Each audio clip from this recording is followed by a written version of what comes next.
This episode of NOLA Film Scene is brought to you by the Law Office of Jana McCaffery. Welcome to NOLA Film Scene with TJ Plato. I'm TJ. And as always, I'm Plato. Ashley, welcome back for part 2. We're going to talk about your stunt work and how you got into that and what some of your training looks like. So thanks for coming back. Thanks for having me. Thanks for coming back this week. I don't know why none of us changed our clothes, but, we had a chance to wash them, folks. Yes, we did. But I didn't wash them. So when did you start acting? I started acting as a child. I did plays from grammar school all the way through college. I loved it. I still love it, and I do want to get back on stage. It's been calling my name, so I need to get back on that stage. Did you study theater in college, or was it just something you did on the side? I did. I went to LSU where I studied theater with a concentration in performance. Had many classes, had to do 3 semesters of dance. I did many acting classes, had to do directing classes, and I even got to do aerial silks and be a TA for aerial silks, which was a lot of fun. Oh, wow. So much fun and a great workout. That's really cool. I personally have not done a lot of theater. I've done a couple as an adult. Prior to that, nothing since high school, like church plays and just small stuff. I've done a little bit of improv, and I love being on stage. The feeling being on stage is, for me, completely different from film acting, and I really enjoy it. I would agree with that. It's different in the sense because your whole body's in it. You're in the moment. You have to keep going and continuously tell that story. Whereas when you're film, you have the scene, you cut, you might go back. And so you're stuck in that one moment for longer. Whereas for a film, it's like, hey, we're here for 2 hours. We got to continuously tell the story and be in it the entire time. Where I think you get a little bit more of a break, unless you're a completely method actor who likes to stay in character the entire time, which kudos to you. That is exhausting, I bet. I couldn't do that. That is not for me. Yeah, I couldn't do it either. The only time I do a little bit of method is doing an accent. I did a film where I had to stay in an Irish accent, and I had to kind of do it in between to keep it going. Otherwise, I would drop it. I just don't have enough practice and experience doing an alternate accent, but it was fun trying to figure that out. I had to take dialect classes in college as well. So I understand. There were definitely times in the school year where people were going around speaking in different accents because we were learning one in class. And it was like, okay, you gotta figure out your words that get you there, and then how do you stay in that accent? European Yeah. actors do that incredibly well. Oh my gosh, like Yeah. so many of them. Yep. Tom Holland. The keywords and phrases. I play with my Cajun accent a little, even though I'm not Cajun. I did one audition, self-tape, and I shared it with Hick Jeremy to show, hey, how'd I do? And mine's usually Thibodeau and Mhm. Boudreaux, or go get a gator out in the swamp. You keep it kind of like Yeah. there, that kind of chop, kind of weird. He's like, oh, you kept it good. He liked the take, my first take, and I liked my third. And I didn't book anyway. Oh But well, I haven't had, you had fun. exactly, exactly. I just haven't had a role where I've had to do it yet. TJ and I were talking about this before. I'm about to go do an audition, which might be a little New York. You got that guy. He's kind of connected. You know Yeah. what I'm saying? So we'll see if I use that.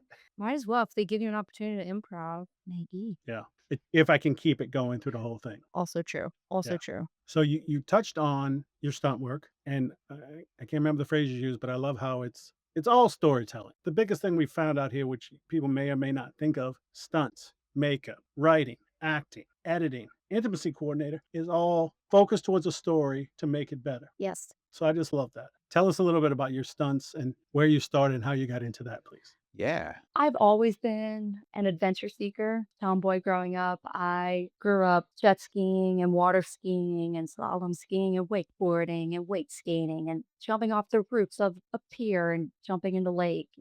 I like dangerous things. And I've Ooh. always, yeah, I've Danger. always loved action films and Indiana Jones. God, I love those films. But how do they do the stunt? How do they do it? I've always wanted to know how. And I looked up some short films of how to do stunts when I was younger. And I just thought it was a cool thing. Again, it's finding the magic, the movie magic. This is the magic, the how to do it and make it look real because it's fake. How do you make fake look real? That's magic. So I have just been training in stunts. I have not been cast in a film where I had to do stunts. I've helped stunt coordinate little things. Not that they're not important, but I would like to climb that ladder because I do love stunts. So I did my first training was with John Zimmerman Stunt Camp in Florida. That's where I did my first body burn, my first partial body burn, 40-foot fall, fight scenes, and honestly, the bug bit me. A lot of those instructors are also stunt performers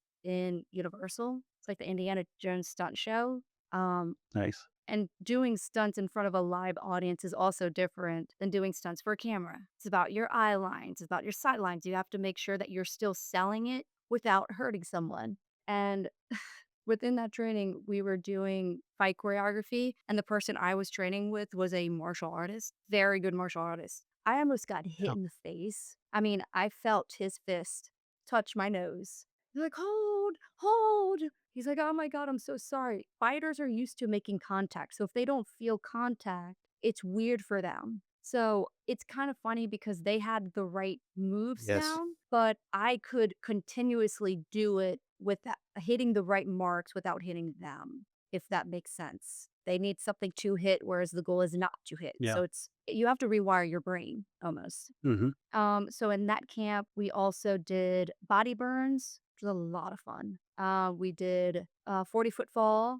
Again, a lot of fun. I mean, the thing that you climb this ladder that's just going straight up. It's just a single ladder that's going up. And then when you get there, there's a little Nope. plate that big. Yeah. My foot size, I'm like a 6 or 7. I had a little bit more space for my feet on that thing. And the only way down is to jump. So you have different falls. You have a suicide, which is going face first. You're always landing on your back. Then there's back fall. I did not do the back fall. There is a header, which is like you're going on a headstand Yeah. and then you flip and you land on your back. And then there's face off, which you're going face forward, last second, flip on your back. I only did suicide. I was not confident doing the back fall or a face off or a header, which there's nothing wrong with that. I had friends who did it. It was very cool to watch. I'm gonna stick with the fights, fist fights, and wire work. That's my So, favorite. I mean, there's hard fault. sorry to Yeah. interrupt. What is the margin of error going off that ladder platform onto, I'm assuming it's an airbag that you're falling onto. What's the margin of error for that? How big is the airbag? The airbag is huge, and so they've gone through quite a few versions of the airbag. Originally, people just used mattresses. You need something softer than that. So what they have now, it's like those the jump playhouses, the blow up ones.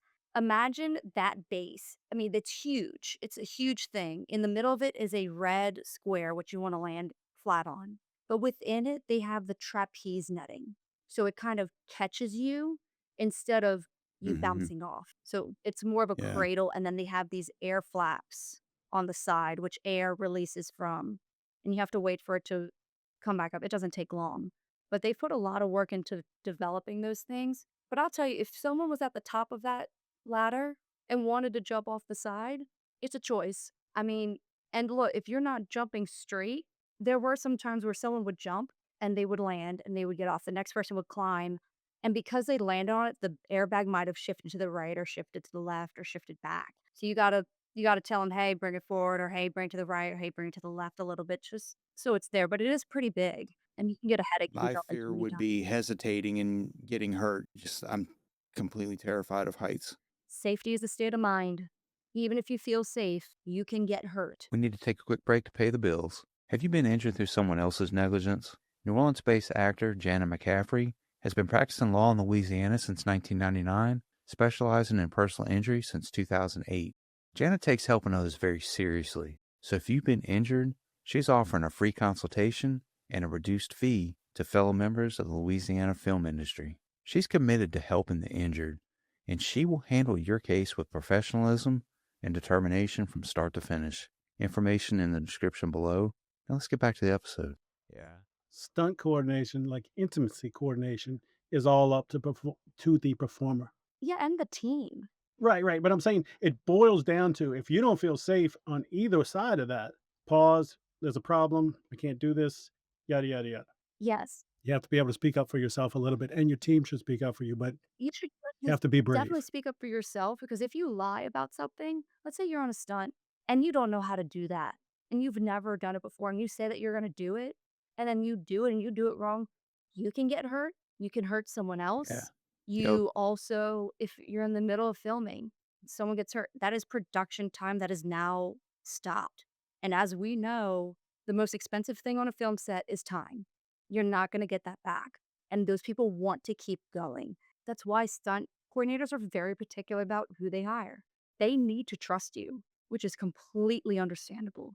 Any people have died on film sets. We've seen this with Rust. Hmm. I also didn't mention this earlier. I've worked with firearms, handguns, shotguns, machine guns, sniper rifles, and working with armors. If you're going to use a firearm on set, you better be comfortable with it. And you better know how it's going to be Yeah. treated on set. They are Yep. so serious about it. Yep. You can die, plain and simple. Yep. You got to be a Yep. little insane to want to do stunts.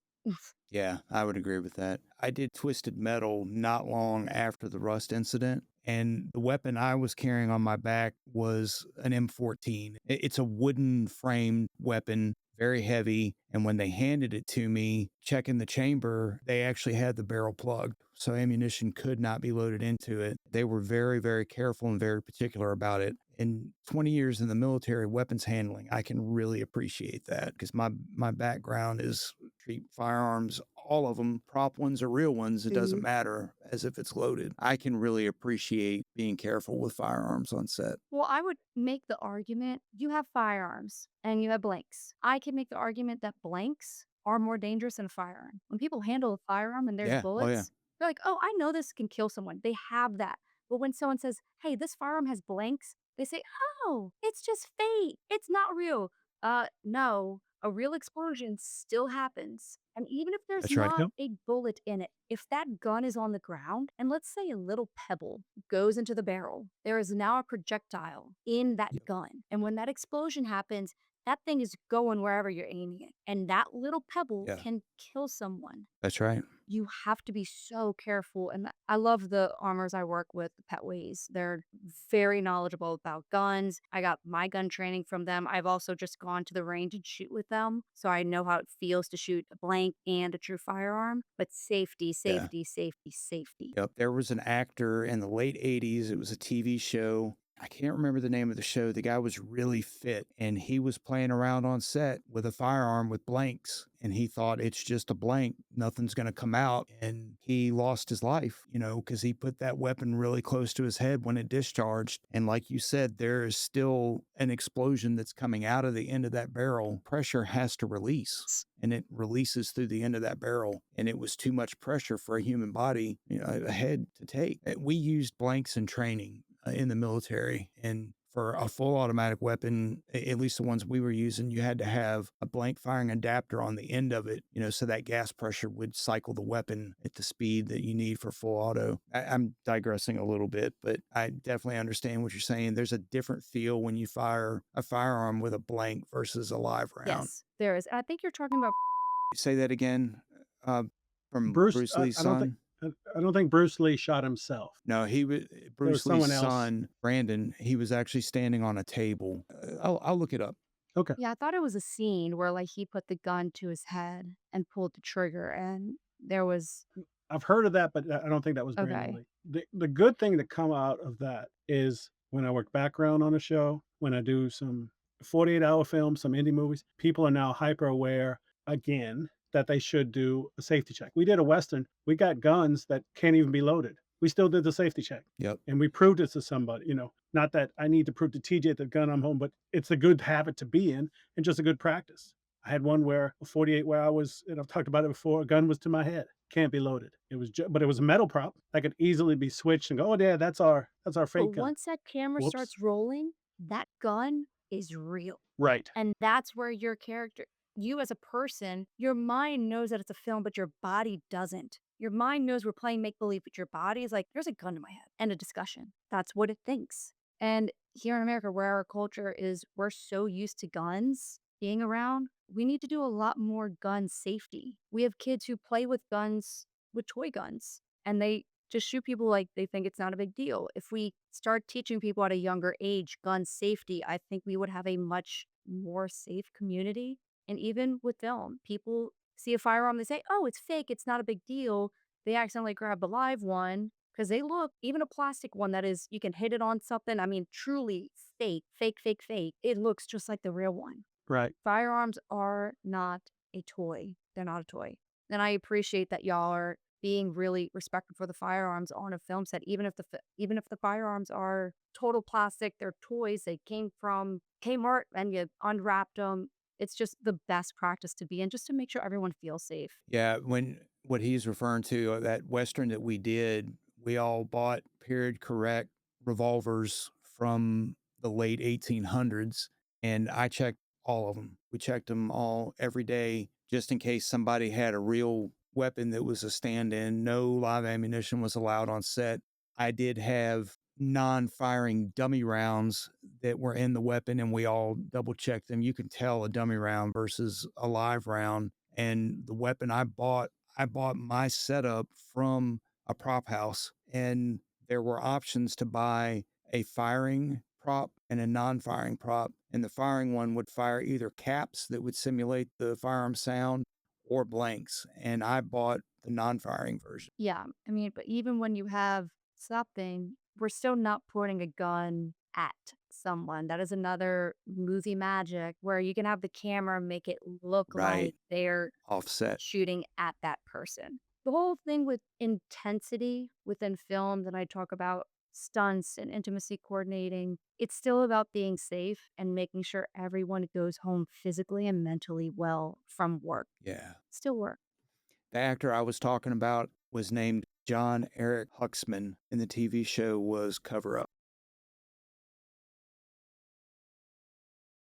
Nice. Yeah, you're talking about Rust. She was the cinematographer, Mhm. and she was behind the camera while the gun was being pointed at the camera. And the thing that kept striking me when I worked on a set, and they could broadcast what was coming onto camera to all the crew's phones, so everybody could see it. So if you can do that, no one needs to stand behind the camera when a gun is being shot. Yeah. You could still have and just point it off to the side, and they could shoot it into a pile of sand or whatever it was, and you could still get the same look. Yes. Also, if something comes out of that gun, those cameras are so expensive. You don't want to shoot that camera. Let's be real. No one wants anything. Yeah. You've ever seen the camera guy take care of a camera? How gentle they are with it. They don't want anyone Mhm. Yeah. pointing a firearm directly down the barrel of the camera. You shoot, that glass Right. breaks. I mean, your Yup. film day is gone. It's just, it's not even worth it. An Ari Alexa body by itself is 90 grand, and then lenses and all the attachments. You break it, you buy it. Yeah. So don't Yeah. do that. We can And a lot of DPs own their own kit, you know? Yeah, you want a DP to be pissed at That would be you, an break their expensive equipment. mistake. You will not work for them again. I can guarantee that. Right. Whew. Well, we are coming to the end of our second episode with Ashley, and we're going to go to a third. No, we're going to have to cut it off. But I'm going to ask you one last question. Sure. And we've asked it in different ways of different people. What would a dream role be or a dream job? What, like for me, I want to be an action figure. So if I can make Star Wars, they make me an action figure, I'm done. I'm happy. Mm. Well, not done. I still want to get more money and more roles. But what would be a dream job for A you? dream job. I really want to be in an action film. Like Marvel was so heavy in action. Yeah. I want to do that. I want to do Yes. my own stunts as much as I can and bring a superhero to life. That would be incredible. Oh my gosh, that's fun. Yeah. I'd even do DC James Gunn, I'll take the hit and just go to the Yeah. distinguished competition. Maybe you'll be the one to bring DC back. Who knows? Let's get some good DC movies. Let's bring those back. Yeah. I think Gunn is well on the way, and I'm not just sucking up, maybe a little bit. But his first outing, Creature Commandos, fantastic show. One of my favorite comics from growing up. It's a little adult. Superman looks great, and I think he's found the key of how to deal with the all-powerful character, and he won't be boring. Oh, see, Mm. that's an issue with Superman. How do you defeat perfection? Yeah. It- Kryptonite. Right. I grew up on Batman animated series. I love the comic books. That's my bread and butter. Let me be the next Me too. Batgirl. Yeah. As long as they release that film, Yes. because the other one got shelved, folks, for tax write-offs and blah, blah, blah. Blah blah blah blah. all the other stuff that I know nothing about. It's a great answer. I love the DC animated universe too. Whenever they say, "Who's your Batman?" Yeah, that's my Batman. I'm animated all the way. Animated series. Yeah. Yeah. Yes, sir. Yes, sir. Definitely. So thank you for joining us. Do you have any socials you want to share? You can find me on my website, ashleylandrew.com. I'm also on Instagram, ashley.landrew. Come follow me. I'll post more. Very cool. Yeah. Thanks for joining us, Ashley. We really Yeah, enjoyed it. thank y'all for We had a having blast. me. My voice cracked. Let me say that again. Thanks for joining us, Ashley. We really enjoyed it. Thank y'all for having me. I really enjoyed my time here. I had a great time.